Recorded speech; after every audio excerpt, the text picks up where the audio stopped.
Ooh. Is that a, yeah, was that a cow? Yeah, moo is usually a fucking cow, Pete. But, okay, so, but the Oh, Colts, that's right, it's horse. That's right. That's right, I'm an idiot. its thoroughbred racing career is done.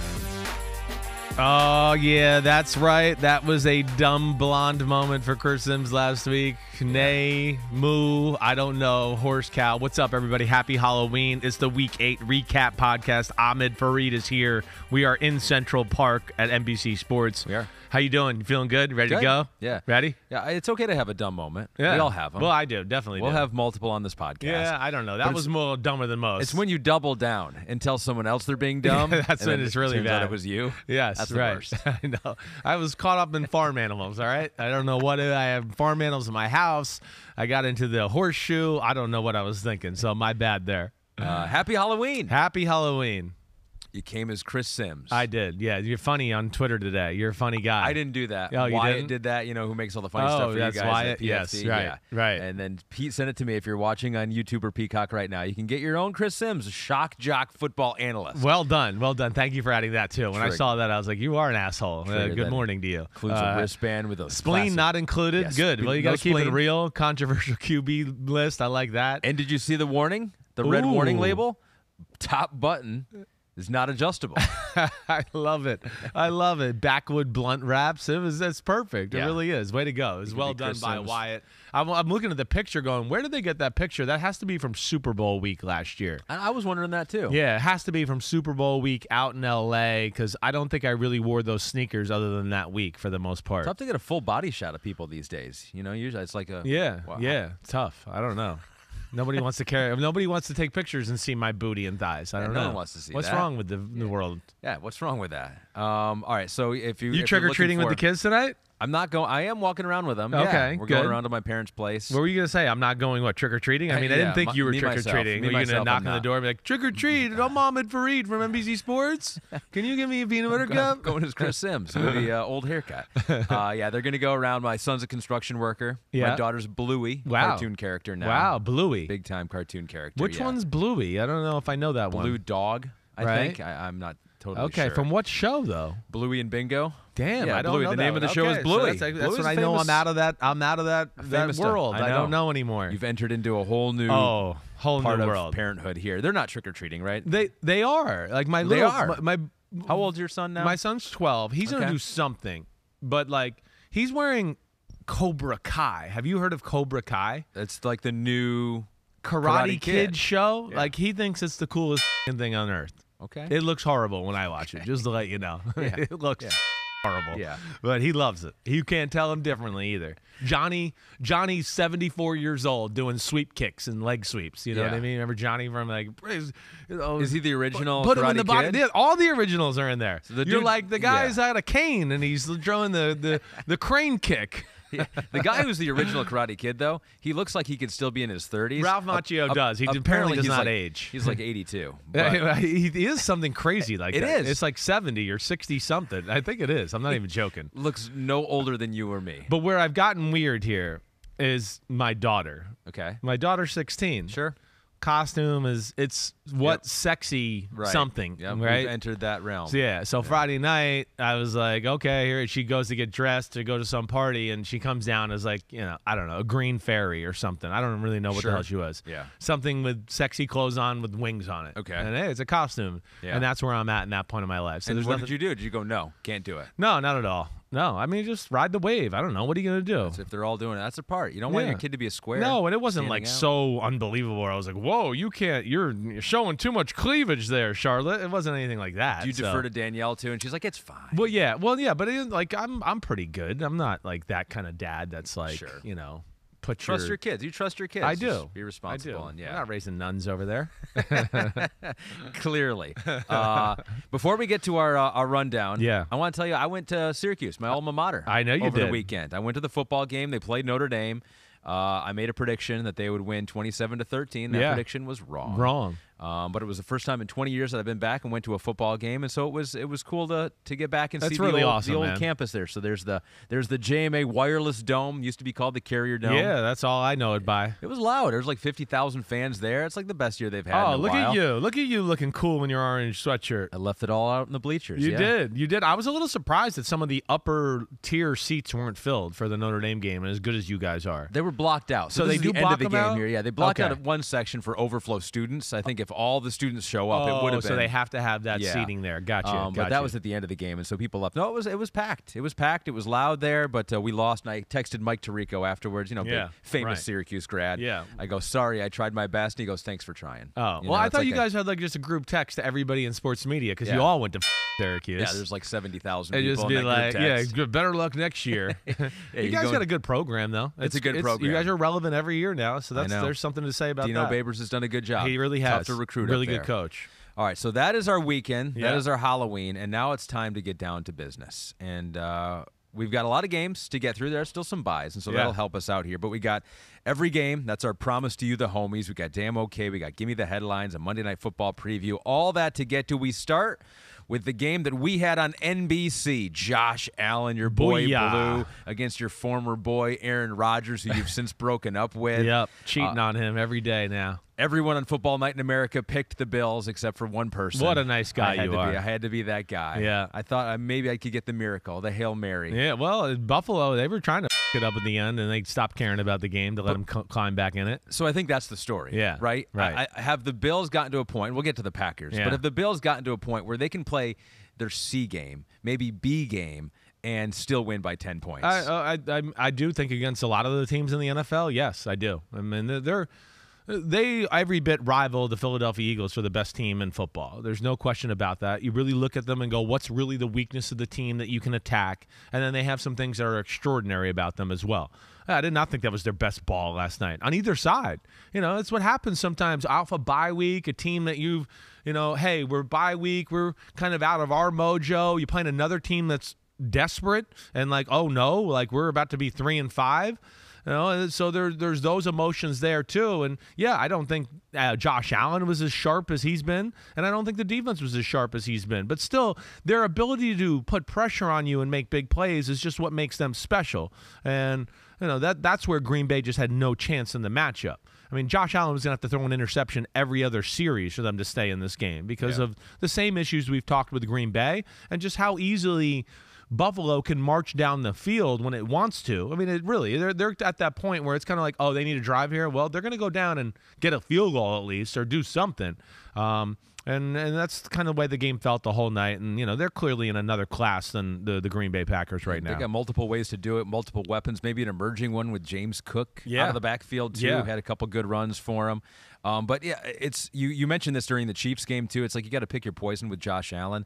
Under pressure, so they tried to put some pressure on him, maybe with some blitzes, maybe just got some it looked like some front four pressure, too. Yeah, right. He was under pressure 12 passes, completed 6 of them, so that's good if you're the Packers. You're like, all right, 50% completion percentage. But for those 166 yards and 2 touchdowns. That's where he just kills you. He does. And pressure doesn't really affect him. You hope the pressure can affect him like we saw in the Kansas City and Miami game to where you trick him a little bit and then he doesn't know where to go and he's got to throw the ball away or he tries to make something happen and make some difficult play happen.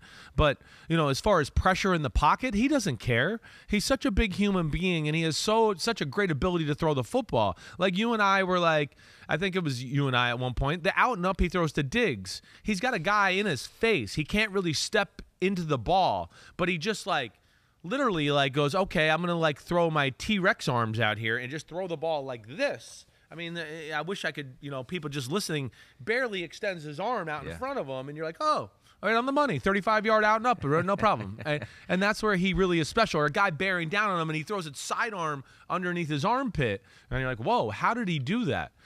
So that's where he is really special, and that's where, again, Ahmed, you know me, I get into this, and it's the explosive plays, your ability to flip the field position in such a hurry, strip sacks, tip balls, interceptions. They make plays in Buffalo throughout. There was only one thing that bothered me about their game last night, other than taking the foot off the gas pedal and it being a little uninspiring at the end of the game, was just that, I thought that they Yeah, their run defense, I think, is better than what it showed last night.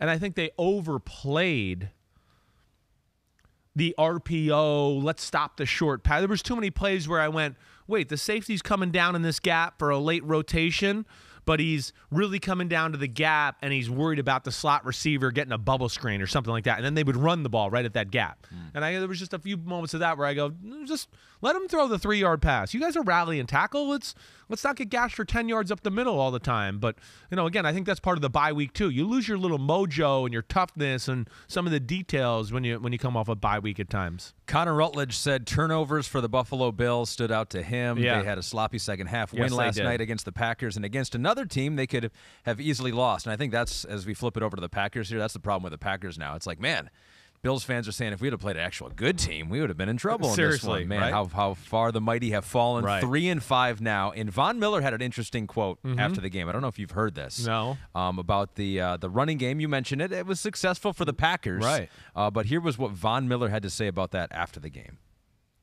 I was shocked that they ran the ball so much. They had Aaron Rodgers, and I was just, by previous bouts, I was just expecting him to, have a little bit more control. So I was kind of anticipating him, passing the ball a little bit more, and they just kept running and running and running. And I think, for me personally, it just caught me off guard, and I had like some lanes open where they could run the ball and stuff because, I was just playing the pass. I'm looking at the scoreboard, and I'm seeing that we're up by 17 points, and it's 2 minutes left in the third quarter, and I'm thinking that they got to start passing the ball soon, but nope, they just kept running and they ran the ball well.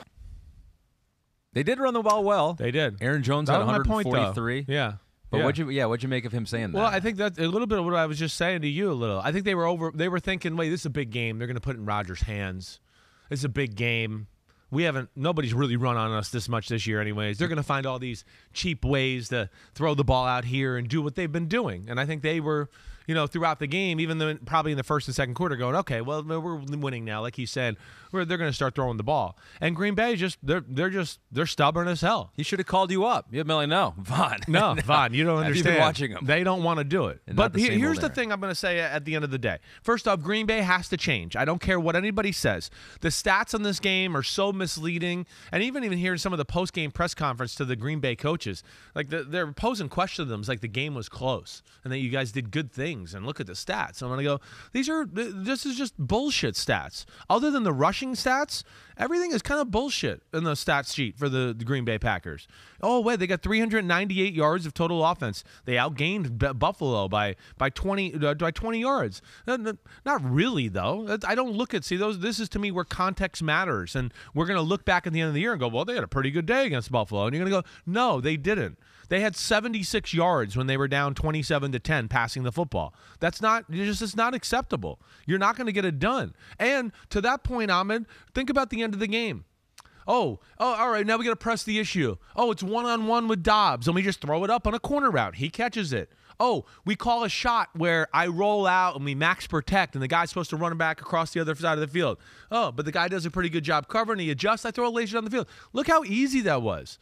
Not everything has to always be this again, this is exactly the surgical right play for this defense, and it's the exact right answer. Sometimes you just got to attack and play football, and that's where I just feel like Green Bay tries to be too perfect and manage everything, and that's why they lose big games. It's, to me, is why they lose big games, because they can't just let it go and go, we're going to play, and we're going to attack, and we're going to have fun, and so what if I do an incompletion? We're going to come back, and we're going to fire again the next play. That's Buffalo's mentality. That's Kansas City. That's Joe Burrow. That's what they do. And right now, they're more like, I mean, everybody's body language goes like in a weird spot in Green Bay. They're like, it's 2nd and 10. Oh, my gosh. And he walks around and shakes his head, and it's just like, what the f***? 2nd and 10. You're Aaron Rodgers. Throw a laser in the next play. So they bother me from that aspect. And, yeah, it was a kind of a boring game as the game went on, but Buffalo's in another class. Yeah, they beat them in time of possession. Packers won that. They won all the stats. That's what I mean. And as far as running for over 200 yards, this is interesting because this year we've had a lot of teams do that and lose this year more than in the past. So I think we have a graphic on this. We got Kristen back there and Gabby and Morgan here on the floor. So this is teams that have run for 200 yards in a game. You see this year 8 times a team has lost when rushing for over 200 yards. The winning percentage is .692, so they still win more than they lose. But you look back just 4 years ago, 34-2 when a team runs for over 200 yards. What do you think's happening here? And those 8 losses, by the way, are 7 different teams. So it's not just like the same team doing it over and over again. The Bears, the only team to lose twice when rushing for 200 yards. Right, the Bears did it yesterday again, right? Yeah. I think they did it maybe against the Giants, or maybe I'm wrong. But I got to think about this one and why it's happening. One, I do think it's a little bit like what we're seeing. We're seeing some teams that are just not good, so they go, we're going to just run the ball every which way, and we're going to play that. And the team that's better is going, we're going to protect the big play and not let you just go down and score real quick or get some lucky bullshit play. We'll let you run it down, and then we don't think you can score a touchdown once you get down there, right? I think there's a little bit of an aspect of that. I do. But it is. I gotta like deep dive into that a little bit because it is so rare. We grew up in an era of, when you did that, you won and you usually dominated. And again, I think that's where I get into the league is set up for the throwing right now and not the running. And again, a lot of these running teams, I think too, they're doing it because there is a lack of a pass game or a flaw within their offense. And then they get down there and like we see with Green Bay or Chicago, they don't always score points. They have to kick field goals. So that's like, oh, great. We ran for 75 yards on that drive. And, we kept the ball for 6 minutes, but we got 3 points. And, oh, wait, Dak Prescott just threw the ball 4 times and they scored. It's like, oh, they got down here in 2 minutes. Oh, we get the ball again and we get to go run down the field again. And I think sometimes it becomes empty yards and empty points too right now. But I got to deep dive a little more into this and see if I can connect some more dots because it is very interesting. I even brought it up to my dad this weekend. I was like, weird. It's weird. But I think in the past, right, like teams that could really run the ball were like the better team. It was like in 2019, it was the 49ers, and they were like, here, and we're f***ing awesome, and we're running touchdown. We're running it in from the 30-yard line. It's a touchdown, right? Like I feel like right now it seems like the lesser teams are going, well, if we want to hang in the game, we got to bring out all the quarterback design runs and the reverses and all that. And that's the other thing, too. It's not all traditional run anymore.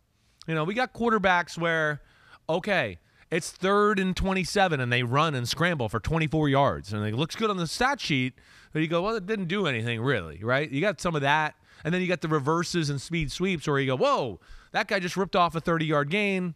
All right, and then they don't run the ball a little bit for a little while, whatever. Right. So I don't know. There's a lot of things that go into play. I think you're there. right. I think a little bit of it is maybe an inability to pass for some of these teams. Some of these teams, right. The best thing they do is run the ball with a mobile quarterback. Maybe I'm thinking of the Chicago Bears too. But the Packers' offense not as dynamic as we have seen in the past. However, the San Francisco 49ers offense, man, oh man, they have taken 1, 2, maybe 3 steps forward, giant leaps forward here. Since Christian McCaffrey has been fully assimilated into the team. He threw for a touchdown. He ran for a touchdown. He caught a touchdown. He did everything out there. Maybe he'll play quarterback. Maybe he'll replace Jimmy Garoppolo. I don't know. They beat the Rams pretty easily in this one. It was kind of close late, but then the 49ers outscored the Rams 21-0 in the second half. I almost feel like this game, you look at this when Cooper Kupp got hurt, hopefully not too serious. Right.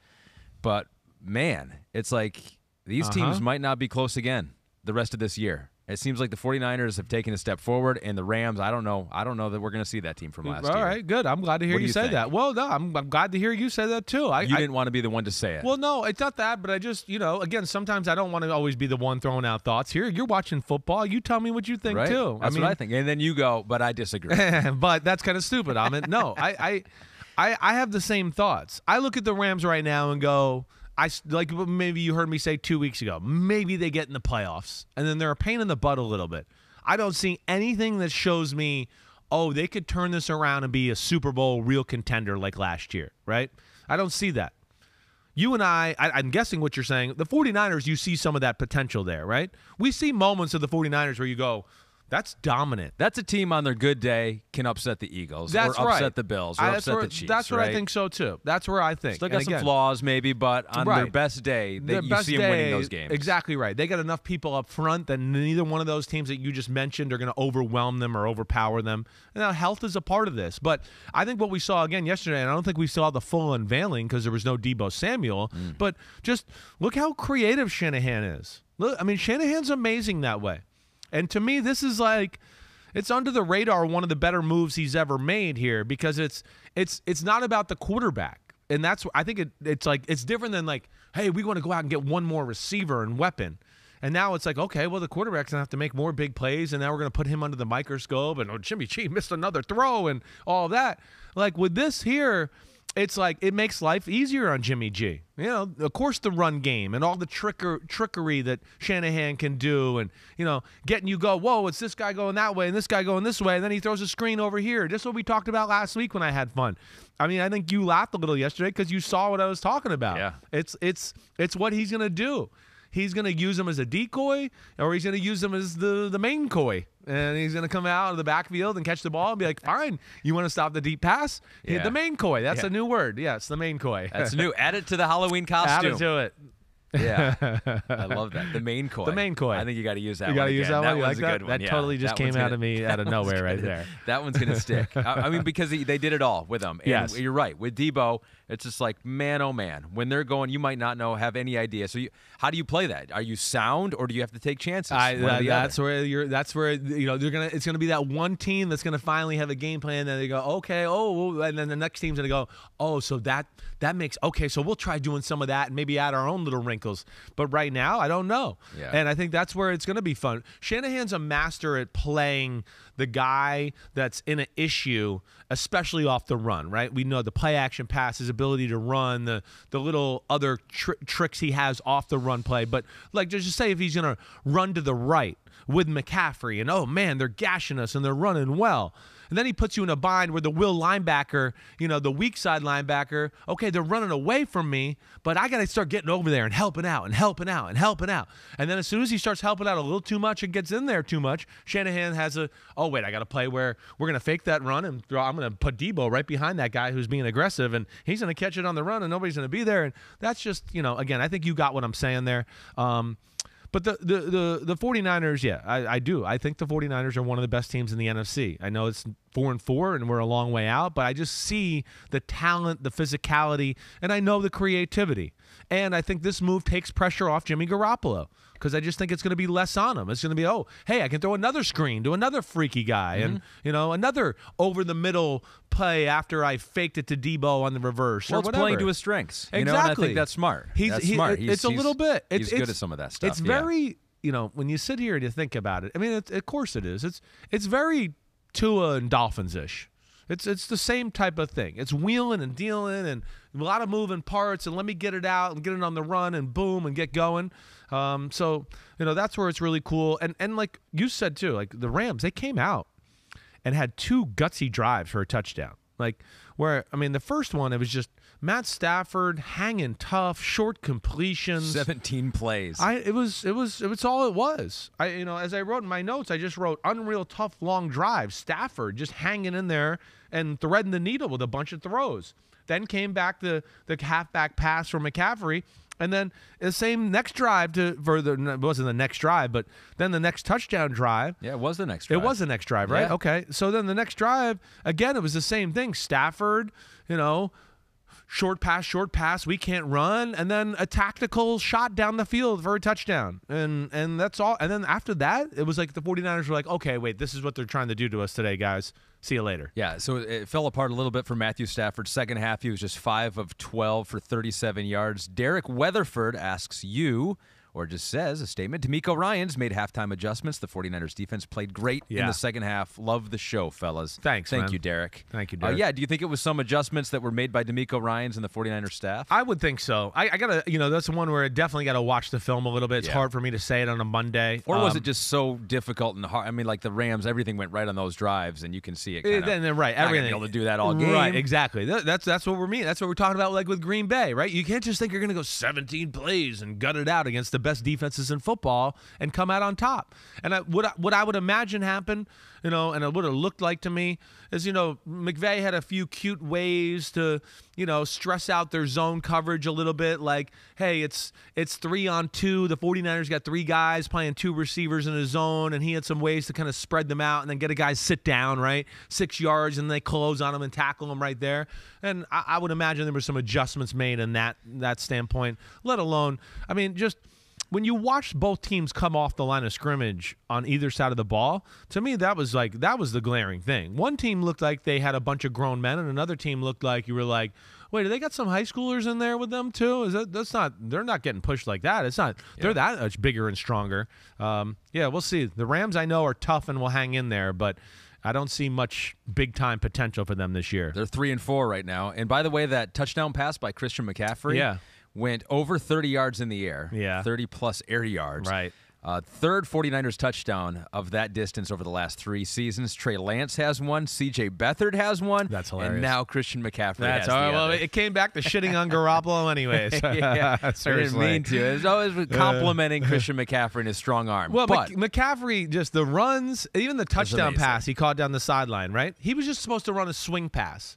And then he was kind of sitting there, and Garoppolo had nobody open. And he was like, you know what? I'll just keep continuing down the sideline. And that was a great play by Garoppolo, kind of just natural backyard play. And, McCaffrey's got great feel. Yeah. And it's going to be fun to watch them. Well, it's the value of a game breaker. And I mean, people hear that, they're like, well, yeah, duh, of course. But it's like you mentioned, you're not going to go 17 plays or 10 plays. You can't think you're going to do that. You need the guy that makes it, rips off a 20 or 30-yard play every now and then. Exactly. It's going to be 1st and 10 from the 30. Oh, no, he scored. So we're done. We don't have to do any more work. Exactly. Christian McCaffrey is one of those guys. And you know who else is one of those guys? Who else? Geno Smith. Booyah! We knew it. He's one of the best quarterbacks in the NFL. No, but if you listen to this podcast in the offseason, we'll give ourselves some pub. Yeah, we should. Honk our own horn. Is that what it is? Right? Honk, yeah. Honk your horn. Honk your horn. You said toot your horn. Toot your horn, yeah. But we'll honk it. We're going to go loud. We want it louder than that. Main-coy, honk your horn. Yeah, we're going to main-coy that horn. You said Geno Smith. You said the Seahawks aren't going to be that good this year, but Geno Smith is not going to be the reason why. Right. Well, we may have been a little bit wrong. Yeah. Because maybe the Seahawks are actually pretty good. They beat the Giants. Oh, no. 27-13. All right, I quit. See you guys tomorrow. Did I talk you into picking the Giants finally? Because you hadn't one time. The whole year. You hadn't at all. And I picked the Seahawks when I originally wrote the score down, and I was like, oh, no. All right, I'm sick of doing this, and I don't know. And in full transparency, I mean, the number one thing that bothers me about Seattle and why I didn't pick them in the game is just their defense. I just worried about that, and I thought, Dayball, the way the Giants run the ball, that might give them some issues. And once Saquon and Danny Dimes start running the ball, it opens up everything. But the thing I think we see Seattle this year, there's. They have some playmakers on that side of the ball. And as compared to years past, even though the defense is not as good, as we saw back in the day, even though the defense is nothing special this year, they just don't do as much dumb shit as I saw the last few years. If I could just put it tie it in a little bow right there. The last few years, there was just, they blew the coverage, or wait, there's not somebody for this gap, or like, what are they doing? This year, I don't see that happening. I see sometimes where I go, that's just too aggressive, and they got beat, or that guy's not that good at D tackle, and he got moved around, and they got run on. But I don't see like missed assignments or going, wait, that's not sound. So their defense at least gives them a chance that way, and then they're creating some turnovers, as we know, and then the offense is again another one that we're talking about here, that can rip off big plays in a hurry when it needs to. Big play offense. Yeah, they really are. So defense, you just mentioned them. Yeah. We want to give a shout-out. Actually, Frank Knowles tweeted us, wants to give a shout-out to Uchenna Nwosu. Yeah. The former second-round pick by the Chargers. Out of USC, right. His first year here in Seattle. Yep. He had 2 sacks. He had a forced fumble. Frank Knowles said Nwosu deserves a damn okay nomination, the Big Bud of the Week award as well. We might give it all to him. Might give it all. He goes, he's the Hawks' best defensive player and was instrumental against the G-Men. Sims needs to stop picking against the Hawks. Florio has been right 3 weeks in a row. See, I'm getting it from everybody. Everyone. You don't pick the Giants, you're an asshole. You don't pick the Seahawks, you're an asshole. Yeah. I think I'd probably agree with that comment. Nwosu's a guy, when you watch him on film every week, he's around Justin Herbert the week before. He's very good against the run and the pass. He was one of those guys that was kind of like a hybrid. Like, should he be an outside linebacker or should he be a defensive end? And he's kind of do both, but he can play defensive end at a high level. Yeah, so I mean he's a good player. They got some guys on their D that are fun to watch. And that's, I think, the thing that jumps out to me. And I'm sitting here and I'm going, I feel like they turned the ball over. Let me just check their stats to make sure they actually do turn the ball over. They've forced 11 forced fumbles this year, most in football. Ooh. Okay. They've got 7 fumble recoveries. I'm real quickly here, but it's most in football, right? So, and then they have 5 interceptions, which is like in the middle of the pack, but that's pretty damn good. It just kind of tells you add that with a team that's taking care of the ball and making plays. That's how you end up 5-3. I never saw 5-3 coming, but I think to me, it's maybe the best story in the NFL right now. It really is. The team, Russell Wilson didn't want to stay there. Yeah. We all thought it was going to be bad. I was sitting there going, trade Metcalf and just blow it up. Totally. It seemed like they're wasting that talent. Everything I heard was Pete was like, that was the one guy he didn't want to trade. He didn't want to blow up. That's why he's Pete Carroll making, millions a year. Well, Pete Carroll, too. I mean, this is a good year for Pete Carroll. It's a great year. Right? Because it was like, all right, was it, I think I heard someone say that. I don't know if Mike said this on our show. It's like, oh, was it the Legion of Boom? That was more responsible for their success than Pete Carroll. And then Russell Wilson was more responsible for the success. I mean, you can't deny the results. What is up with that in our society right now? The guy who put all that together, though, he's not going to be the person that gets the credit. We're going to give it to the guy that got hired by that guy, and then he told them to run that defense, and we're going to go, we don't want to give you the credit, head coach, who made all the decisions to make this happen. Yeah. What is up with that? I think the last 5 years, there's almost been an idea that he's been holding them back, or the offense has been holding them back. Yeah, I don't disagree with that. And as I said on the Wednesday podcast, it's hard not to watch them right now and go, as I wrote in my last line of the notes, I don't know. Maybe it was Russell Wilson holding them back. Yeah. Because the offense looks different. It's more creative than I've ever seen it. And, they're fun to watch. And I think it's even cool their stories, like with some of the things that happened yesterday with Lockett fumbling, Lockett dropping the touchdown pass. Yep. Doesn't matter. He's open. We're going to throw it to him again. Touchdown, win the game for us. That's cool. Yeah. That's the way Seattle is. If Tyler Lockett was playing for the Patriots, he would not be playing until week 12. You're right. There might be actually something like that. No, right? You're right. He'd have been out of the game, or there'd been an issue. There's no doubt. I don't think you're crazy to say that. Geno Smith, of course, history with the Giants. He started a game. Yeah. For Eli Manning one time. Made some headlines around the NFL. Yeah. Ended the streak. It's the worst thing he ever did. I mean, it really is. There was a question asked to Geno about this game. It was personal for him, and here was his answer after the game. I'm happy to be here in Seattle. I spent 1 year with the Giants, and so that year to me was like a blur. And, my life has moved on from then. I don't have any remorse towards anyone there. In fact, this game was for Ben McAdoo and Jerry Reese. They believed in me. And so as far as, any other thing, I don't really care for it. Ooh, Ben McAdoo and Jerry Reese. So Ben McAdoo was at that time, offensive coordinator, or was he quarterback's coach maybe? Or let's see. Wait, he might have been the head. Might have head coach? Oh, he was the head coach at the time. It was Okay. It was. He went offensive. Yeah, I think it was the year he was the head coach. Okay, right. He was the head coach, and Jerry Reese was the GM. Yep. Right. Yeah. I want to give a shout out to them. Well, it's good. I mean, that was a weird thing, and you've heard me talk about this a little bit over the last week, but that was one of the reasons people look down on Geno, and especially here in the New York area. And it was because, how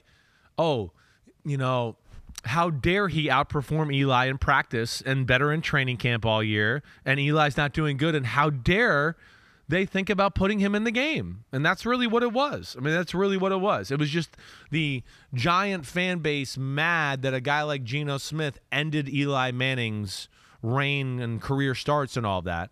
And, there was a lot of people in that organization at the time that clearly thought Eli was not playing that good and Geno should be playing. But the politics of the situation kept stopping that from happening.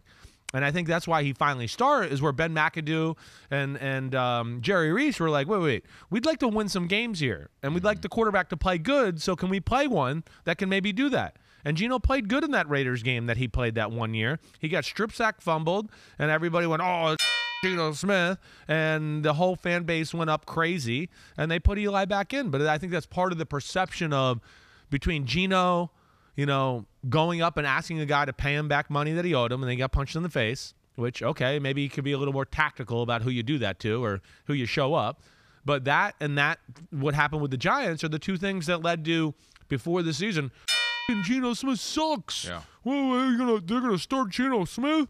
And it's just not right. And it's good that he's getting the last laugh. Yeah, right. Former second-round pick. You said he could have been a first-round pick. I was working in New England. I really thought he would be I had to make a lot of his tapes when I was in New England. And he came right out, played for the Jets, a very mediocre Jets team. Right. Started right away. Right. Won 8 games his first year. Won 8 games his first year. And the next year he's going to be the starter. They made some adjustments to their team. They're going to be better. he gets punched in the jaw, and Ryan Fitzpatrick gets to go be the quarterback, and they go 10-6 and just miss the playoffs. And now look, Fitz is on Thursday Night Football, and Geno's crushing it in the NFL. It up. Good for Geno. Who knew? Who knew at the time? Congratulations to the Seahawks here. Now time for Damn Okay. Damn. I'm okay. Damn. I'm okay. Yeah, no, yes. I'm okay. The legal gambling. Oh, baby. I am baby. Chris Sims. I'm okay. Damn. Okay. What if we do that when you get introduced on Football Night in America? It's just like, I am Chris Sims. Oh, I don't even have to say your name, and Maria's just like, we go over to the desk now, and you go, I am Chris Sims. Well, I don't know. Last night you said the set was crazy and all Halloween scary, and look who was here, Chris Sims. I mean, you made fun of me like I was part of the Halloween decorations. I feel like that would make you feel included. And it was. Well, someone on the floor was like, hey, I like your mask. Super scary. It was just like you were getting crushed by camera guys, me. It's just like I played in the NFL, guys. And have some respect. Thank you. Have some respect. We got some respect for the Philadelphia Eagles. Still the only undefeated team in the NFL. They won again. They crushed the Steelers, who have given some teams some hard time. Yeah, that's right. And that secondary, healthy or not, has made it hard for some teams to pass. Did not make it hard for A.J. Brown. We give the damn okay to him. First Eagle with 3 or more touchdown receptions in a single game since Riley Cooper did it in 2013. Wow, blast from the past right there. Yeah, seriously. So A.J. Brown, did it all in the first half. A couple of those passes, perfect throws by Jalen Hurts. It was like almost an instant replay when they were. The only bad one was the first one where you just it's like he's kind of double covered, but you're like, okay, so what? You give a shot to like one of the freakiest guys in football. They have not trailed in the second half this season so far. So I mean, these games they're winning these games fairly handily. Yeah. We talked about the Bills being a complete team. It's like they're a step above. I feel like we have 2 teams in the NFL, and maybe we were just not thinking about the Chiefs right now because they had a bye. I think the Chiefs are in this conversation. But man, oh man, when you talk about the NFC, for sure, right? It's like there is no one close to the Eagles right now. Would you agree with that? I do. I don't think Dallas is far off. Okay. All right, and I know we're going to talk about them here in a minute. And, we hit the 49ers and their potential there. Yeah, after that, though, I don't know if I really look at it. I understand the Giants can be a pain in the butt, the Vikings. Yeah. I'm not sold on them in being a dominant football team yet or any in that way, which the Eagles are. They're dominant. It's just, again, what you saw yesterday is like what we talked about a little. They're another team like Buffalo a little bit where they just like kind of dominate the game, and then the third quarter you're like, it doesn't even look like they're really trying that hard anymore. Yeah. They kind of realize they got the game in control, right? We've seen it a few times this year. We saw it in the Minnesota game and the Arizona game, too. 2 other games where they kind of controlled the game. The teams came back, and they were like, all right, guys, it's getting a little close. Let's go down and put them away. And then they go, and they just run you over, and they do it. They didn't have to do that yesterday because their defense dominated the Steelers, and nothing was easy for Kenny Pickett and company, and they had to relegate themselves to a short passing game. Let me ask you this, though, real quick. Go ahead. Because we gave the damn okay to A.J. Brown. I want to pump him up a little bit more. Will. I mean, did you think that the passing game would be this good? No, probably not. I don't think I did. I thought it would be effective. I didn't know. I don't think I thought it would put up these type of numbers. Right. I think that's the thing. What we're seeing here, is like early on in the game, the Steelers were like, well, we're going to put people by their line of scrimmage. We're not going to let you run the ball and do some of the RPO stuff. And then this is where, you've heard me talk about Hurts' ability to throw the deep ball is definitely his best thing he brings to the table. He does a great job of putting it out there and letting the guys go run underneath it. He throws the ball high in the air. And, that's so then, you worry about all that, and it leads to, oh, wait, it's press man-to-man coverage because you're worried about the runs and the RPOs, and wait, he might keep it off the read option and then run out to the right, and as we're going to tackle him, he'll throw to the receiver as we're going to tackle him, who's just standing there in the flat. So you got to play bump man-to-man because you want to take away some of that stuff, and it's too much to do against this crew right there. And A.J. Brown is just absolutely phenomenal. He really is. He's such a specimen, and not only just the ability to run by you and catch those deep balls, but like we saw, what was it? Not the last touchdown, but the last big catch. He caught like an in cut. He broke a tackle. He got him down to like the 3 or 4 yard line, I believe. He's phenomenal after the catch as well. Miles Sanders had a touchdown, 78 yards on just 9 carries. I mean, that's where teams are scared, right? Yeah. They're going, holy. if we don't get an extra guy in the box or do something to stop the run, some of these holes they can open up, or like Ahmed Fareed can run for 6 yards in them. So at least 3. Yeah, at least 3. But Ahmed, I think you said it right. I think you need to put the Chiefs in that conversation. The Chiefs are in that conversation with these 3 teams for sure. Jalen Hurts, the first quarterback in Eagles history with 10 straight regular season wins. The story is completely different for the Steelers. 2-6 now for Mike Tomlin. He's never had a losing season. Yeah, it's going to happen this year. I think this is going to happen this year. Yeah. 7 straight games for the Steelers now with 20 points or fewer for the first time since 97-98. Is that correct here? So, yeah, we haven't seen the Steelers offense, which hasn't been great over the past few years at the end of Ben's career.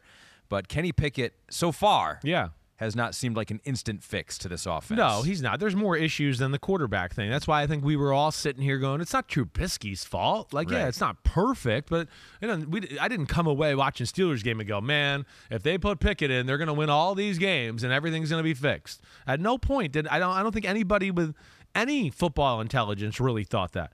It's the right thing to do. Play him, get the experience, do all of that. He's a good little athlete. Man, he's taken some hits. It looked like to me yesterday he took some big hits. He's got to protect himself there a little bit. He is smart. I like his ability to read defenses and put the ball in the right place. I still don't come away ever watching it and going, ooh, wow, I love his arm. And I think you see that too. And I think there's a few people that saw that, because I've had a few people lately go kind of be like, Pickett's arm. It's not special. Mm-hmm. It's good, but it's nothing special. But either way, the Steelers, this is a rebuild year, and it's get Kenny Pickett better for next year to where hopefully they can rebuild their team and be a pain in the ass in 2023. One of the teams you just mentioned a little bit ago about they're in that conversation with the Eagles maybe is one of the top teams. The Dallas Cowboys, who can do it offensively and defensively, are damn okay. J10 fam says Tony Pollard. What up, J10 fam? He goes, he's better than Zeke. Pollard is a baller. You've been saying that for a couple of years now. I don't know. Every time Zeke misses a game or can't play something, I go, whoa, I don't understand. What are we not looking at? And I come off sometimes as disrespectful to Zeke when I say that, and I don't want to be. It's not Zeke, because I was the biggest fan of Zeke early on in his career. I still think he's got great value, but he's not as good as Tony Pollard. Again, it goes into our same conversation. Do you want to run for 5 or do you want to run for 45? I don't know. And I think we all want to run for 45. Look at how he can rip off a play, change field position, right? And open up the field. But I think really with Pollard, and I think the big thing to me yesterday, the Bears defense has been a pain in the ass for everybody. That was shocking to see yesterday. I was shocked that they just had their way with Chicago. I think the offensive line for Dallas is starting to really gel together, and you start to go, wow, they're a little bit there. And then I hope everybody saw that Dak Prescott, what he brings to the table here. He's better than Cooper Rush. I hope everybody saw that yesterday. The way he can open up the field. He's a very good, aggressive downfield thrower, and that opens up Tony Pollard in the run game. And they have weapons down the field that when you get them the ball in those situations, they're going to be dangerous. And I think Gallup, I don't even think he's 100% yet. When he gets there, I think you saw yesterday a little bit to me is what I'm saying is the overall potential of the Cowboys to go, they're a team that, I don't look at them quite as good as the Eagles, but the Eagles have that day where, they had a bad turnover or messed something up. Dallas is the team that can go, well, you messed up. Here we come. Yeah. And I think they do have that type of potential, yes. I don't know that everyone thought they had 49 points in their bag of tricks. That's what I mean. Right? Me neither. No way. They got 7 from Micah Parsons, which helps. Yes, right. One of the weirdest plays of the day right there. Weird play where Justin Fields jumped over him. If you just would have touched him, you would have been down. That's crazy. Wouldn't have mattered in the outcome of this one. You say you like Tony Pollard. You know some guy who really likes Zeke? Jerry Jones, the owner of the team. And he said this after the game about, will he come back and play once healthy? There's no argument. Zeke's ability to punish, Zeke's ability to deliver, his ability, what he does for us in pass protection, and frankly, Zeke's ability to make big plays are there. We're going where Zeke goes. He's that integral to our success. Yeah, that's just a stubborn billionaire who doesn't want to admit he was wrong to give a guy $15 million a year. I think he's just super loyal. Well, he is super loyal. Which is cool, too. If you're his guy, you're his guy. You're his guy. You're right. And he looks at Zeke as goes, this is a cowboy. And I drafted him, and he's going to be a cowboy for life. You're right about that, too. Good for correcting me there. Yeah. But I do go, the way he explained it there, first off, big playability, I don't know about that. Yeah. All right. I mean, we know that. That's the thing I've been critical of the last 2 years is just that, hey, here's a big run. You got to make one guy miss to get 30 yards, and instead you got 7. And that's where, that's not acceptable anymore. But the punishment aspect and all of that, that's real. To me, that's where I'd want to get both on the field a little bit. But I would want Pollard to be my starter. And, okay, gosh, we're worried about Dak and CeeDee Lamb and Dak and Gallup. And, oh, gosh, it's a toss sweep to Pollard. And, oh, now it's a screen to Pollard. And, oh, it's a run up the middle to Pollard. And then you start to get worn down, and they're chasing these guys down the field. And then it's, here comes Zeke up the middle. Have fun tackling them. That, to me, is what is going to have success and wear on teams. Not when he comes out of the start the game. Yeah. I would want to get Pollard in the rhythm early. Zeke lowering his shoulder, he doesn't need to get in a rhythm for that. He can do that no matter what. And to me, I think they're just a more dangerous offense with him at running back. And part of me thinks, is it durability concerns with Tony Pollard? Yeah, maybe, because he's kind of a receiver/running back. He's 6 foot. I just looked. He's like over 200 pounds. What is he, 205, yeah, right? 205, yeah, 210. Right. Is that small for a running back? No, it's a little smaller for a running back. It is. It's a little more linear maybe than normal. 5'8", 225. It's crazy. Like it's the Memphis size. guys. These Memphis guys around the NFL, him, Gainwell up in Philadelphia, Antonio Gibson, and it's all these wide receiver running back hybrid types. It's very interesting how they kind of have a niche for that down in Memphis. But, he's not your typical bell cow. But, would I always fight back and have these conversations with some coach friends in football? Like, what is that bell cow anymore? Who the cares? Mm-hmm. The bell cow can a lot of times only last for 5 years. Well, exactly. So I was listening to that London game, right? Travis Etienne, right? That was a big topic of conversation in that game. It was like they're feeding him. How durable will he be? How durable will he be? Yeah.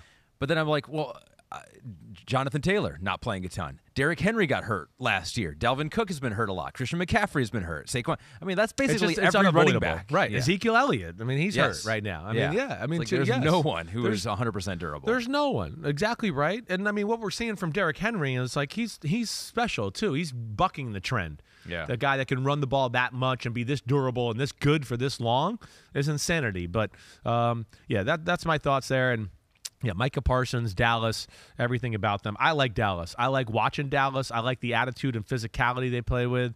They fly around the field. They are based on team speed, and they have the right size at the right spots too. And I think they're a very good football team. You're putting your flag in the ground on the Dallas Cowboys. Last week on this podcast, I put my flag on the ground for the Las Vegas Raiders. Wah, wah. I go, hey, look at the numbers. Offensively, I was like, I hear you. They're number 2 to the Chiefs in a lot of these categories. It was like points per drive. They were number 1, scoring 54% of all drives. I was like, look at this Raiders team. I was like, I think they're a little under the radar and better than we give them credit for. Listen, Ahmed, I was right there with you.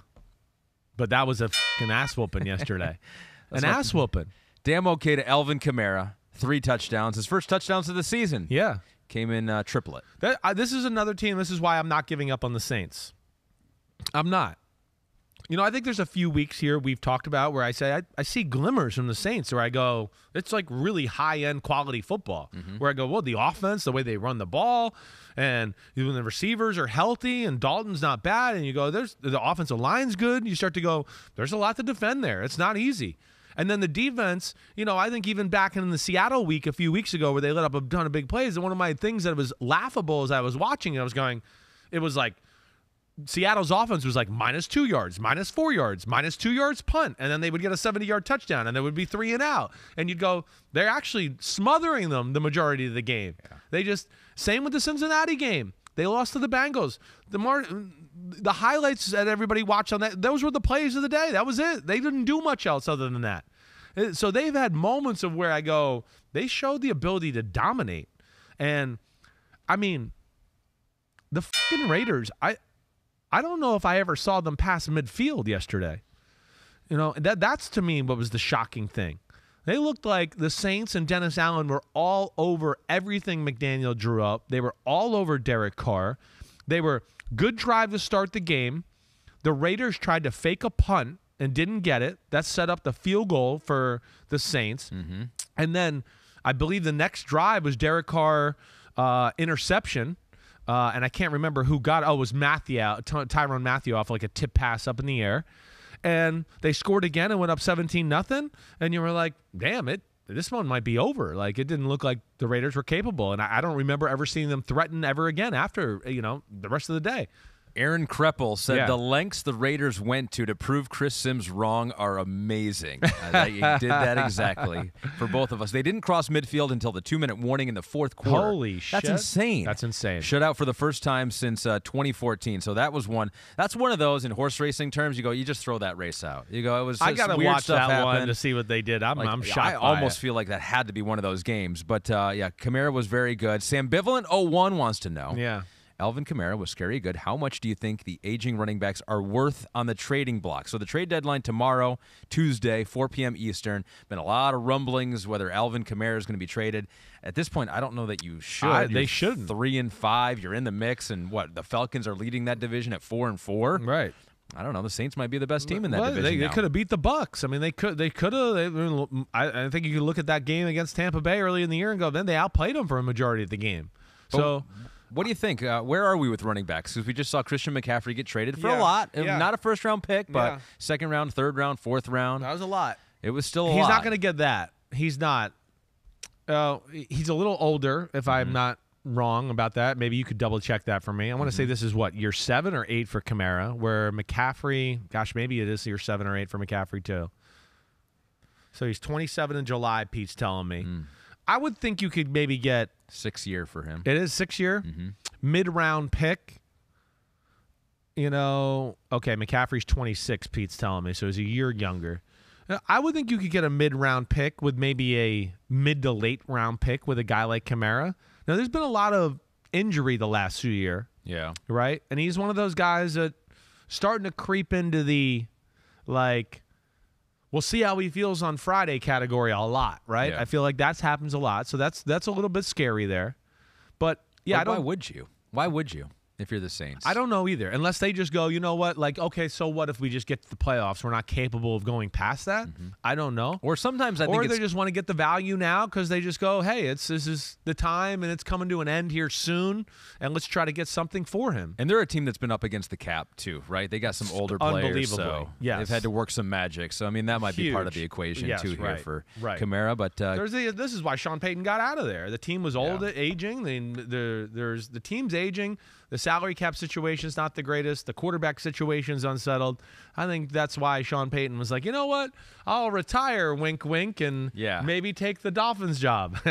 If they get back to 500, though, Sean Payton may be like, hey, you need me? You need me to come down to the sideline here? I'm not giving up on the Saints. The Saints are one of those teams, Ahmed, that you and I talk about a lot where we just go, there's no team in football, for the most part, that's just going to totally outclass them up front. So it's always going to give them an opportunity to win.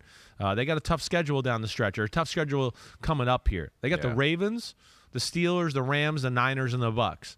So they can make something out of this little stretch right here. They can be in the thick of things for sure in the NFC. Don't give up on the Saints. I hope you didn't give up on the Tennessee Titans. They were 0-2 to start the year. Chris wrote him off. He goes, I'll kiss Ahmed's feet if they I did not. You did not say that. I've been a believer in Tennessee all year. 5 wins in a row now. Yeah. They run all over the Houston Texans. 17-10 was the final score, low-scoring game, but Derrick Henry went off again. It is now his 4th straight game versus the Texans with 200 or more rushing yards, 2 or more rushing touchdowns. That is insane. First off, he's done that 6 times in his career, 4 times versus the Houston Texans. I don't. Maybe this is just my old school, maybe because I grew up, around the Giants and the Eagles and the Cowboys and teams that just played like smash mouth football. Yeah, like you're looking at those stats right there if you're watching on the YouTube. The 300-yard game sticks out, it's a 300-yard game, right? It's 250. It's 212. It's 219. I mean, it's insane. But I really enjoyed watching that game yesterday. I did. There's something about when a team goes, we're not going to throw the ball. We're going to run it. We're going to run it. We know we're going to run it. Everybody watching knows we're going to run it, and you still can't stop it. Malik Willis got the start because Ryan Tannehill was hurt. He threw the ball 10 times for 55 yards. Right? There was one point, I think I turned to you yesterday as we were getting ready for the show, right? It was 4th quarter of that game, and I went, He's thrown the ball one time in the second half. I think he got a few garbage throws at the end of the game. But I looked at you and I said, he's thrown the ball one time. And they had, it was like 7 minutes left in the fourth quarter. I love that. That's what I love about Tennessee. And they're different than the rest of the AFC, where they're not about the quarterback and high flying. They're a little bit more, I guess for a lack of a better way, to almost an NFC type of team. They're more Cowboys, Eagles, 49ers-ish, where they're like, we're just going to run and out-physical you. And our defense, their defense yesterday, the D-line, every time I looked up, was either in the backfield tackling the running back or hitting Davis Mills as he threw the football. And they were dominant. So that's one of those. There's another team. They scare me because they're just going to continue to get better. And, of course, when Tannehill's healthy, they'll be better. They still need an emergence of a receiver, but they're one of these teams that are scary to me because they could up the playoffs. They're the team that could mess up our Chiefs-Bills AFC Championship game, right? Because you just go, oh, my gosh. Henry's going to run for 200 yards in the Chiefs, and Mahomes only got the ball 4 times this game. Literally, and that's what I worry about. And they have that type of potential, especially with as good as Vrabel is in managing the game. Don't screw up the playoffs for right? us Titans. Right. But you're right. I mean, they're very much like the Patriots, right? Which makes sense because Vrabel. Yeah. It's like they win a game, they'll do it ugly. They don't care. They don't care. They just do what they have to do that week to win the game. Yeah. That's exactly right. I'm excited for the Sunday night game this week again, them versus the Chiefs. It's going to be a good one. They beat them 27-3, I think. Dominated them last year. Domination. I mean, we did a whole thing here on the What the Fuck Happened Wednesday to go like, what is going on with Mahomes? Yeah. There's people open everywhere, and he won't stay in the pocket and do any of that. It's a different animal this year, but I got mucho respecto for the Tennessee Titans. The Houston Texans, 1 win through 7 games for the 3rd straight season. Another rough go for Houston. Mm-hmm. It was another rough go for my Detroit Lions, even though they scored 27 points in the first half. Wow, they were exciting in the first half. I was like, they actually might do this. Right when I'm on board with them getting a top draft pick. They forgot there was another half a game? They did forget there was another half. Damn okay to Tua Tagovailoa. Despite all that we've said on this podcast about him, Chris voted against this vehemently, but Pete and I and Kristen and Morgan and Gabby, we all overruled. So they are 5-0 this season now when Tua starts and finishes a game, and he threw the ball down the field. Let's take a look at the passing chart here. Now, one was kind of like punt-ish to Tyreek Hill in the middle of the field that Tyreek went up and made a catch on, but he was going deep down the left side there, his 3 touchdown passes. A lot of completions all over the field. Always the caveat, it was against the Detroit Lions, who were terrible. Right. He made a lot of great throws and great plays. He's a wheeler and dealer, like I said last night on Sunday Night Football in a pregame. He is. He is slick with the football. He's very quick out of fake the run. Oh, this guy's open. Let me get it out in a hurry and put it on the money. I mean, he's really good that way. He is. And, they manufacture, again, some of the big shots down the field. So, even though that's not his bread and butter, they find ways to go, okay, here, you got to defend the whole field. Even though they don't throw a ton of the balls outside the numbers and all that, you still have to worry about it with some screens and some quick outside passes where you go, we can't just leave that area. So, I mean, that was pretty remarkable. It really was. Your Lions defense sucks. I mean, it's just there's like you nothing. were watching the game in the room. Yeah. And you go, there's no one around the receivers. Like no one. And that's where it's like it's a double whammy there where there's some things schematically not done right sometimes in Detroit, and then the talent's just not special. That's the other thing I come to. I mean, again, like who are the marquee names that we thought Detroit was going to slow them down with, right? I mean, I know it's a team game, and but every team, you got to have some studs and some players that can make something happen. Or, hey, it's a 3rd down, we got to play man-to-man here.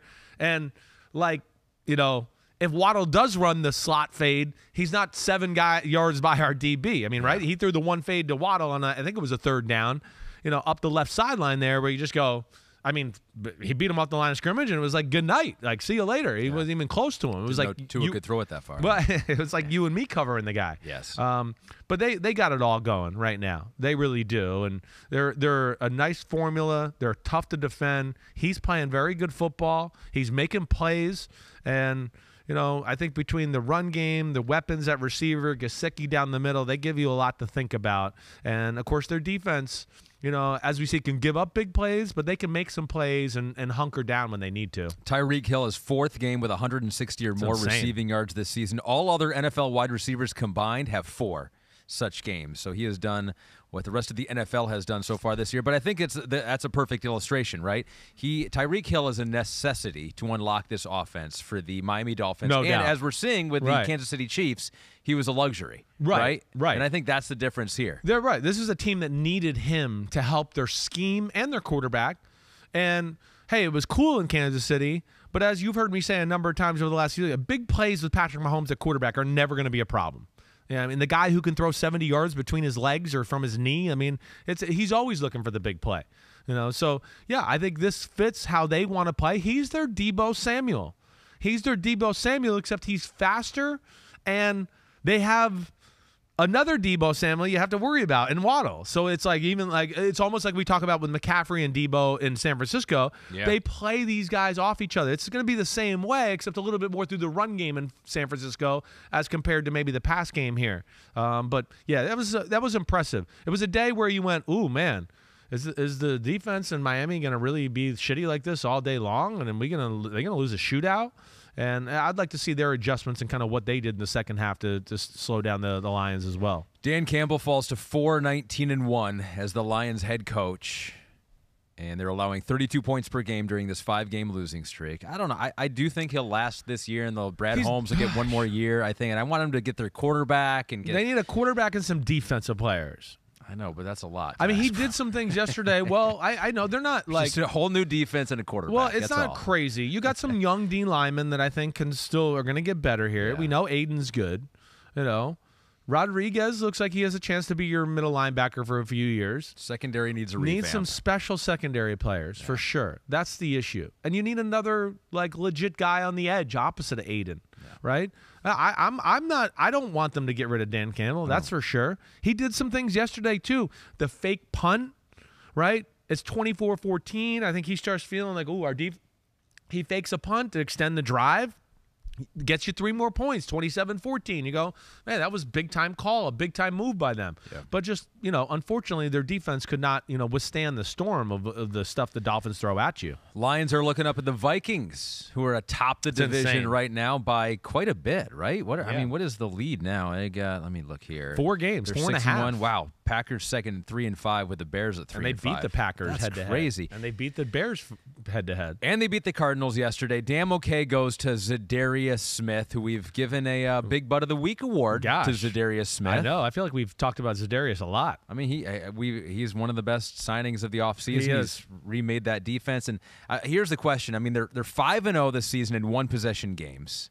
And so they have played a lot of close games. We mentioned last pod how they won the field position war. Yeah. Number 1 in the NFL in that. Yeah. So they're doing the little things right. Yeah. I don't know that they're elite, but in the NFL, you don't need to be elite to win some games if you're going to win the close ones, and that's what they've done. Yeah, you're right. They're like one of those teams that's 6-1, and I go, I don't know if I believe they're 6-1, but they have some qualities of that. Still, you go, oh yeah, I understand them leading the NFC North. I mean, they can run the football. Yes, and they can make big plays in the pass game. With Jefferson and Thielen. So that's 2 things they got working on that side of the ball. But are you as worried about them messing up the playoffs as you are about the Tennessee Titans? No, I'm not. Yeah. I'm not. I know. I get that feeling too. I don't know why. But. I know. Well, I think, one, we've seen Vrabel and company, no matter what, game plan and do things and go, oh, they beat a team that we didn't think they could beat here today. So they've proven that to us, that they're capable of that. Yeah. Minnesota, I think we want to see a little bit more. Minnesota, I think, has the schedule been favorable and how it's fallen for you guys a little bit? Sure. I mean, the Lions, you had the Saints. I think that was Andy Dalton's first game playing, over in London. You had the Bears game. They were kind of finding their way there. The Dolphins without Tua, they got to play them, down there without him. That was a big deal. And then yesterday was a good win. They came out on fire. And then Arizona kind of gained back momentum with the football game. Yeah. And it was really the Murray mistakes, the drop punt that really cost the Cardinals. They kind of hung in there. But I guess what I'm saying, like Minnesota's defense, I guess that's what bothers me, right? And where's Minnesota's defense ranked? They're 27th in football. Okay. Right? They're one of the worst pass defenses in football. So I guess but the one thing they do is they don't let you score touchdowns. So you might move the ball, but you're going down there and kicking field goals. And for the most part, when Cousins and company get down there close, they do score touchdowns. So there's something to be said about that. But, yeah, I guess there's a lack of dominant factor, right? I guess that's what we're looking at. We're 6-1, but I don't know if there's been any game so far where I've gone – even to teams like the Saints where I said, hey, they're 3-5. I've seen like quarters and multiple quarters where I go, that was dominant and ass-whooping on both sides of the ball. I feel like I haven't said that a lot about Minnesota. I never say, oh, it's bad or whatever else, but I guess I don't look at it and go, oh, it's dominant. Per BetMGM, Minnesota is minus 1,000 to win the NFC North. That is tied with Buffalo for the best odds in the NFL to win their division. I understand. Could be a division winner hosting a playoff game. Gets loud in there. It does. Minnesota Miracle again. You never know. Whatever. I mean, they'll make a run. Well, the way they can run the ball, they can be one of those teams that's annoying in the playoffs and maybe pull off an upset at home. But can they get the stop? That's the question. They did against the Arizona Cardinals, picked off Kyler at the end of the game. He was all mad. Scariest thing for the Cardinals, because we asked the fan base through your Twitter, what's the scariest thing about your team? Right. What are you worried about? Kyle said, knowing that my team gave Steve Kyle Shanahan? No, not your Kyle Shanahan. Different Kyle. Although it may be Kyle. Is he a Cardinals fan? You said it so casually. You're like, Kyle said, yeah. Your friend Kyle. It's just Kyle. At Kyle. Knowing that my team, which he's talking about the Cardinals, gave Steve Keim and Cliff Kingsbury 5-year deals this last offseason. So he's worried about that. Yeah, I understand that. It is weird. Here's what I'll throw at you, Kyle. Here's the big thing to me. You don't know what those extensions mean. Right? I mean, Kyler, we know exactly what it means, and he's going to be there for the next 3 years for sure, 4 years probably. But Cliff Kingsbury, the extension there, I think a lot of it's tied to Kyler Murray and that marriage anyways, and we never heard money or guaranteed money that was involved in the Cliff Kingsbury thing, which would make me think that it's not anything significant. It was a extension, so we're not talking about, hey, it's the last year of his contract. Our quarterback's happy because he loves them and all of that. So I don't think it's going to be an issue if they really have to get out of it. Two things that were positive for me yesterday with them. And again, this goes into Minnesota's defense a little bit. But they know how to feed Hopkins. That's for sure. I mean, they make him the first read on just about every pass play they drop back. And he's one of those guys, he's open, yeah, great. If he's not open, hey, great. We can still throw it to him. It's kind of one of those. And then, he opens up the field for a guy like Rondale Moore. Rondale Moore had a few plays yesterday where I went, oh, shit, there's the guy that came out of college that we expected to see.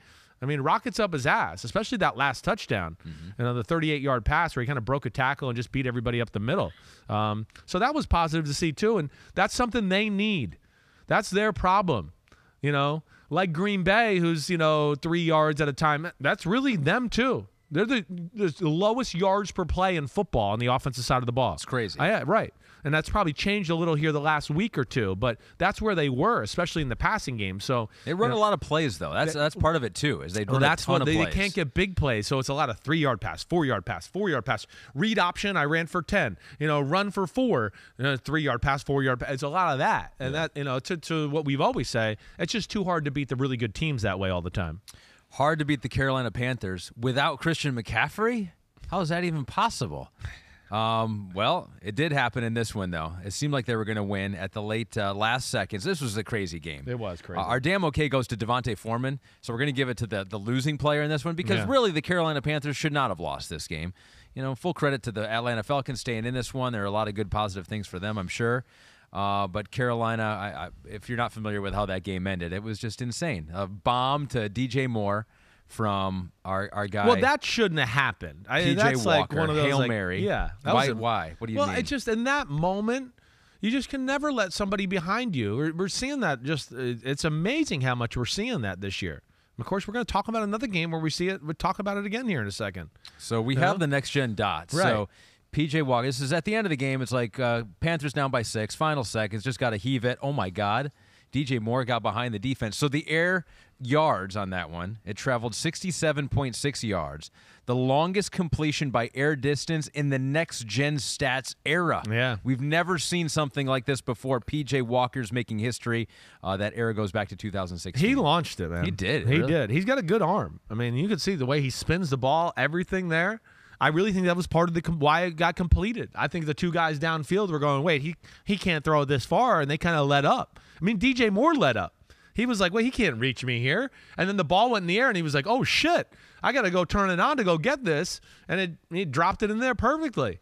I mean, remarkable play, really. It really was. Then he takes his helmet off. And then he takes his helmet off and does the dumbest thing on Sunday. And they miss the extra point, which is now a 47-yard extra point. Right. Eddie Pinheiro. Right. And then they get the ball in overtime and drive right down. Yeah, to win it, a field goal. Chip shot. 32-yarder. So he might have missed the extra point anyway, is what that shows us. Well, right? maybe. Or that he maxed them out of his rhythm he's altogether, totally right? jacked up now. Yeah, and then the Falcons go back down and kick. Like, I don't totally know what to make of this game because we talked about how that division's not very good. Right.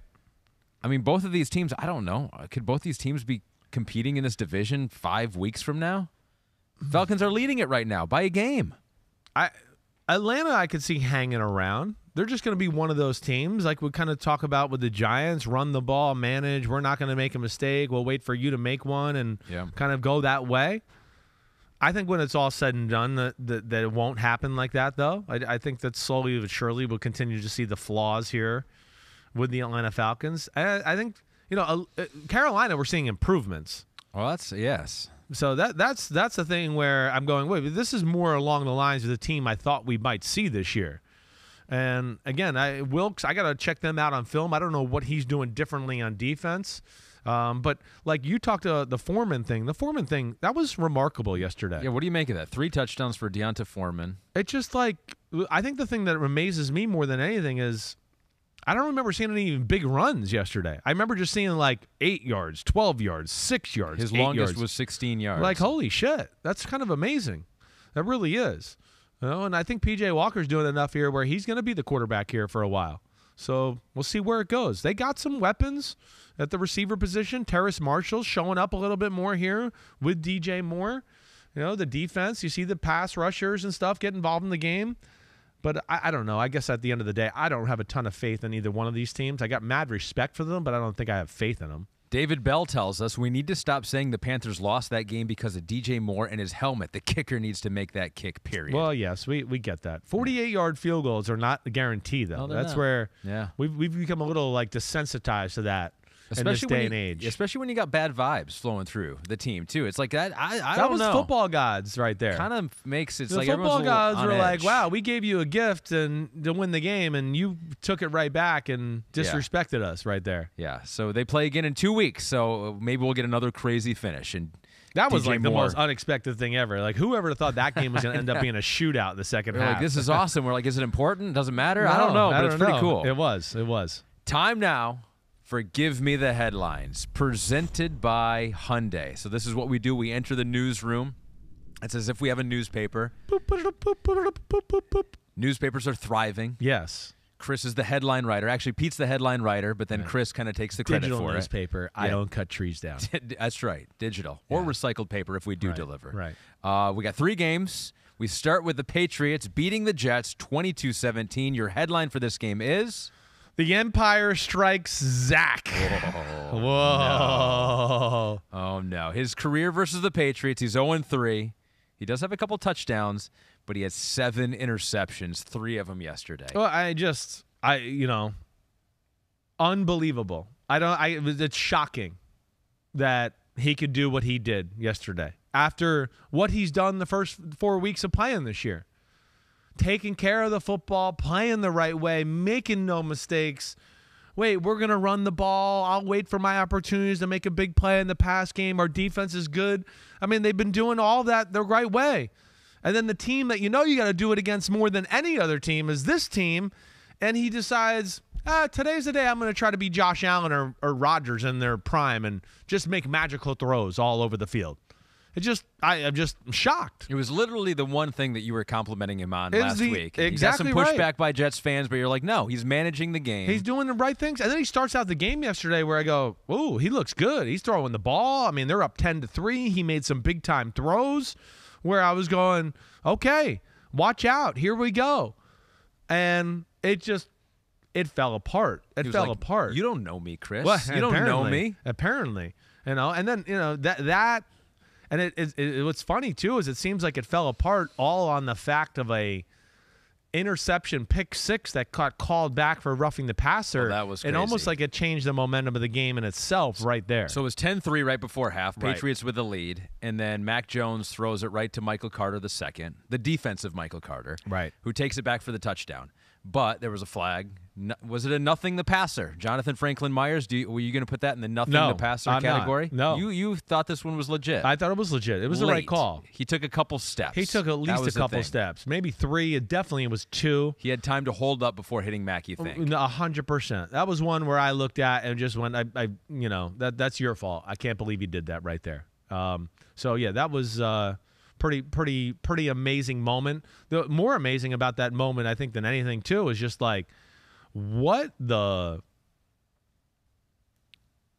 was Mac throwing to there? That is also like deserves an evaluation there. I mean, he literally, I don't know what he was doing right there, but yeah, that was a big moment in the football game because the Jets had a 3rd and 2 the drive before, and Wilson had a shallow cross for probably going to be the first down. It's going to be close, but he's fading away. Had a similar throw like this last week against the Broncos, where, yeah, he's fading away and kind of going backwards, but you're too good to miss the ball the way he did.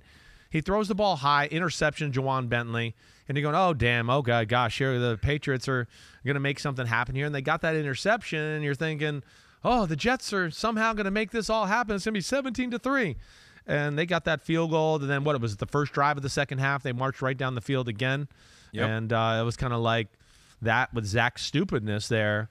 That was game over. Yeah, it was a 5-yard touchdown pass from Jones to Myers there. I mean, it wasn't one of those where you walk away if you're the Patriots. You're like, oh, I feel great about this one. But they are 4-4 right now. No, you're right. You're right. You don't feel great about it, and you honestly look at it, and like, I don't know. I came away going, well, the Jets they looked like the more talented team on the field, really. They just got to learn to play the right way again, and Zach Wilson you can't do that in those situations. And now he's given everybody the jump-off spot to crap all over him again. And I was shocked that he regressed like that on a day like yesterday. They're like, I defended you last week, Zach. I can't do it 2 weeks in a row. This one's on you. Well, this one's on you. Yeah. They had a good drive. It was 13-10. They missed a field goal, right? And then Patriots went down and kicked the field to go up 16-10. And then he threw another stupid interception, I believe. And that became 19-10. And then he threw the third of the stupid interceptions. 22-10? And then it was 22-10. And that was night-night. And that was pretty much all she wrote. Eisen Lucy DU1 says, how about a damn no-K for Zach Wilson? Yeah, he deserves a damn no-K. I don't know. I don't know what he was doing. Maybe he was hanging around too many MILFs last night. Credit to Bill Belichick, 325 career wins, including the playoffs, passes George Hallis for second all-time. Still's got to catch Don Shula, who has 347, so he'll get there next couple years. I don't know. It'll take 3 years, maybe. It might, two good ones for sure. True. Yeah. He's not going anywhere, though. Football's his life. Broncos go to London. Defeat the Jaguars 21-17. Your headline there is? His Majesty of High Knees. Nobody does high knees in the airplane like Russell Wilson. I mean, that's probably true. I bet no one does that. Literally no one does that. I heard he was going over the London Bridge like with high knees. I'm like, I don't know. Yeah. Russell Wilson, in case you didn't know, was doing that on the flight over to London. His teammates noted and confirmed those news. But, hey, maybe it helped out because at the end of the game when they needed a drive, he was not tired. He's like, I've been doing high knees at 32,000 feet. I can go 80 yards down the field. He did this against the 49ers. He and the offense did it. Where they needed like an 80-yard drive at the end of the game and an ugly game to win it. Give them credit. They did it for the second time this season. They scored more than 20 points, and they needed them. They won against the Jaguars. What'd you make of it? Yeah, well, I think the one, that play by itself, to another one where I go, the only thing he's been able to do all year is hit a go route or a post route, and you're going to give him a chance one-on-one on the outside with KJ Hamler. I guess I was a little surprised by that. I know they're trying to keep him at a field goal position too, but still, hey, there's some positive things. Did they make some plays? Yes. But is that shit ugly still? Yes, it is. Was there a number of throws during the game where, again, I thought they did a pretty good job pointing it out in the podcast. On the telecast with Reddick and Orlovsky. I thought they did a good job a few times of being like, what's he looking at? Like, this is what I've been trying to tell people. They had some great cable cam shots where you go, this guy is wide open. It's the first read. So it's still head-scratching, his play. Now, they got away with it yesterday, and good for them, and I'm glad the heat's off Nathaniel Hackett a little bit because I think it's a little too much on him, and it shouldn't be. All because of 46-yard left hash of week 1. Nobody will back off of him. So I'm happy for him. I really am. But I don't feel any better about Russell Wilson after this. Maybe it gives him a little momentum. Maybe. Right? And then, I got to say again here, like, just with Trevor Lawrence, it's just, again, stupid mistakes like Zach Wilson and Crypto Mug. They're so close in some ways, and he just can't capitalize. Crypto Mug 358. Can we speak about how bad Trevor Lawrence is? Enough is enough. He ain't that dude. Well, he's certainly not what everybody tried to hype him to be. Not at this point. I still see a lot of positives, so I'm not him and Zach Wilson. I'm not ready to write off by any stretch of the imagination here. I'm not. Their talent's too good. But you've heard me. It's been ever since he came out in the draft. There's just inconsistencies in his throwing.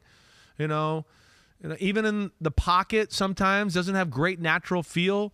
The interception in the red zone, it can't happen. And Ahmed, the guy who intercepted it, forget that. The guy he was throwing to was also going to intercept the ball too. It was going to get undercut. So that was a bad decision.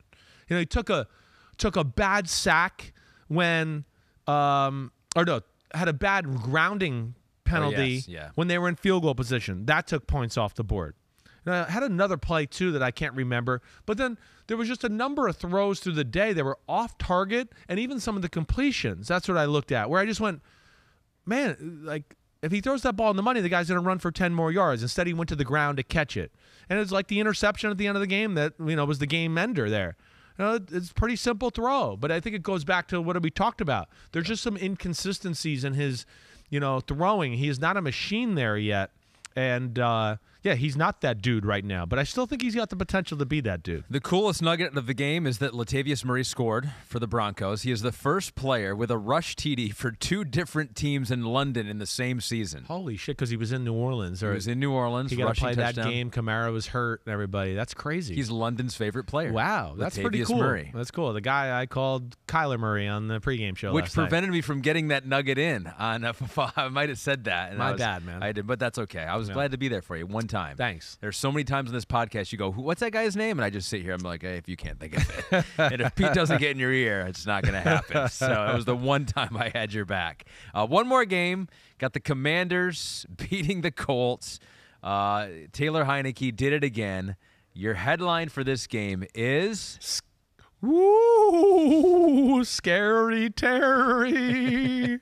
In honor of Halloween. Yeah, that was it. Was that a cow or was I it was a trying horse? to like a ghost. What was I trying? Like a ghost or a goblin, but that didn't come out quite as good. I love Taylor Heineke. Yeah. I love Terry McLaurin you just love, as much. I get you. You love some Taylor Heineke. I do like him. Yes. But Terry is right up there because contested catcher. Yeah. So he's a tough player. Seems to play very well with Taylor Heineke.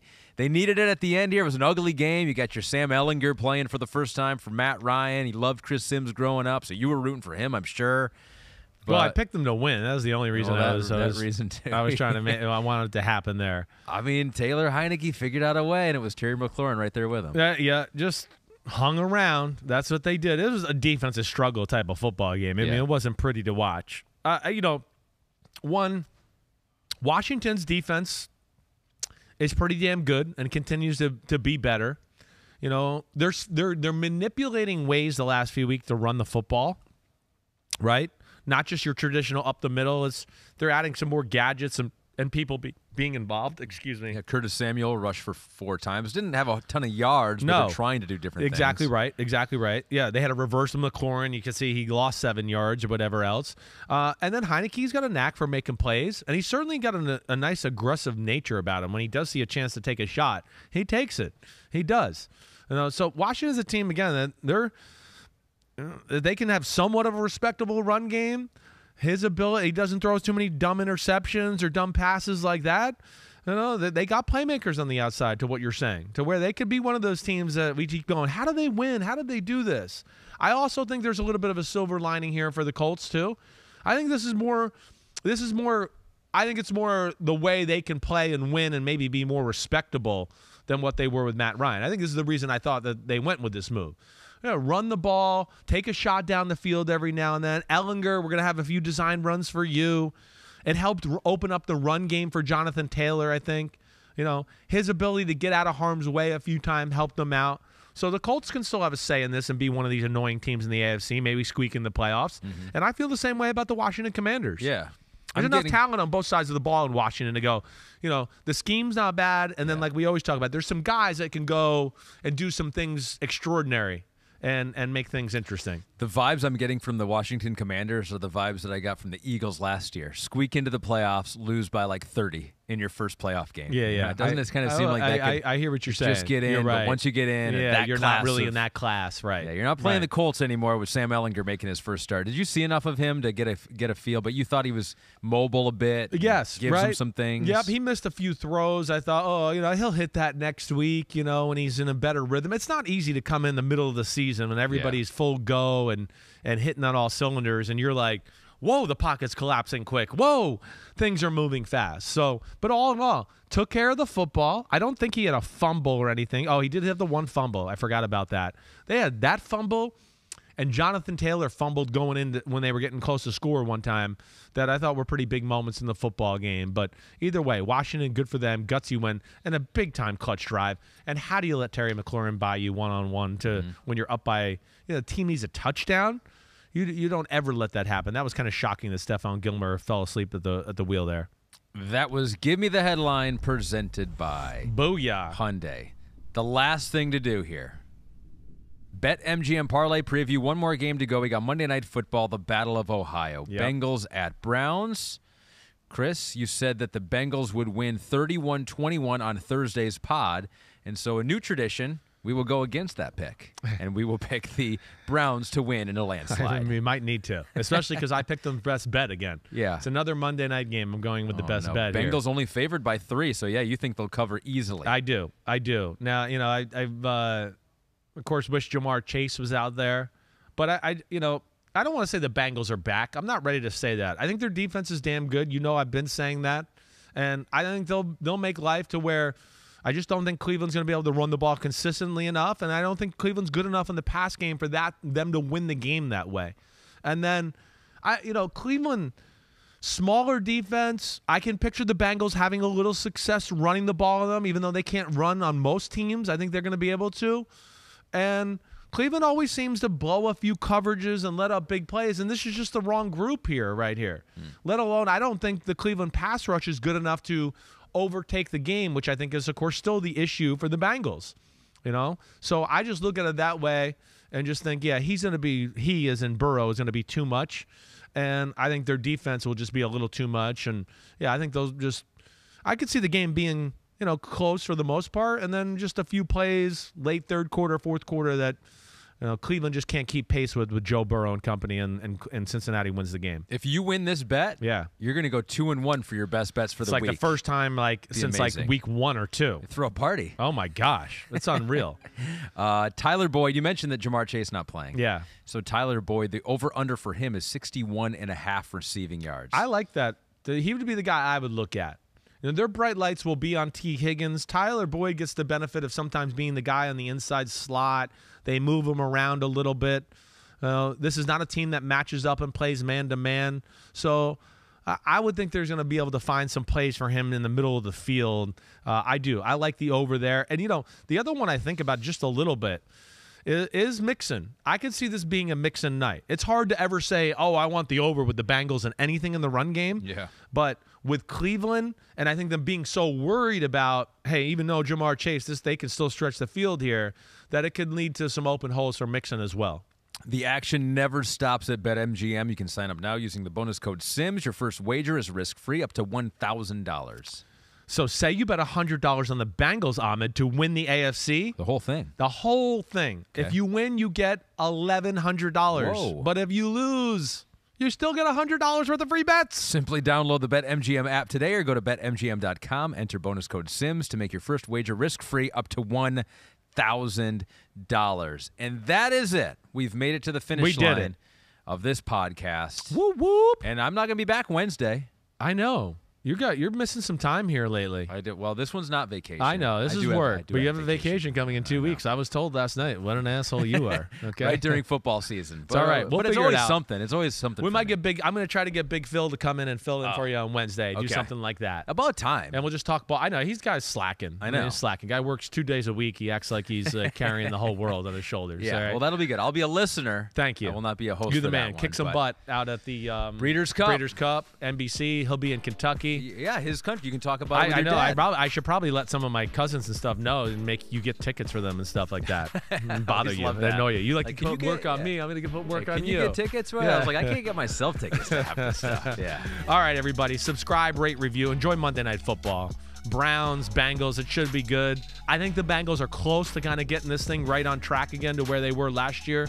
It stinks they have no Jamar Chase, but we'll see. Tonight will tell us a lot. Hope everybody enjoyed it. Wednesday, we'll be back breaking things down more in depth. Little look forward to the week coming up. But everybody be good. Enjoy Halloween. Enjoy Halloween. Be safe out there.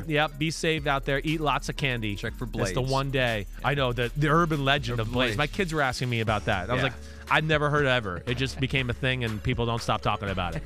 Candy's good. Open it up. Eat it. See ya. Peace. Clap it up.